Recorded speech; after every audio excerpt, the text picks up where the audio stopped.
போயிருந்தோம். அப்போ அவங்க அட்மிட் பண்ணப்பட்டு நிறைய காம்ப்ளிகேஷன்ஸ் டெவலப் ஆகி மரணமே பரவாயில்லையாக இருக்கும் அப்படின்ற சூழ்நிலையில் தள்ளப்பட்டிருந்தாங்க. ரொம்ப டிப்ரெஸ்டாக இருந்தாங்க. அவங்கள இடத்துல போய் பேசி சில கர்த்தர் செய்த அற்புத சாட்சிகளை சொல்லும் பொழுது அவங்களுக்குள்ள ஒரு ஜீவன் வர ஆரம்பிச்சுது. அடுத்து அந்த வசனத்தை குறித்து அந்த இடத்துல டிஸ்கஸ் பண்ணும் பொழுது ஆட்டோமேட்டிக்காக அந்த இடத்துல ஒரு விடுதலை உண்டாகும்.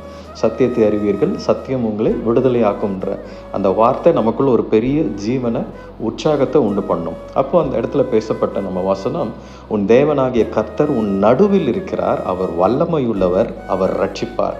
செப்பனியா 3:17 சொல்லப்பட்டிருக்கிறது. இன்னைக்கு புதிய உடன்படிக்கையில் பிள்ளைகளாக இருக்க நமக்கு ஆண்டவர் இன்னும் பவர்ஃபுல்லான ஒரு வெப்பனை கொடுத்திருக்கிறார்.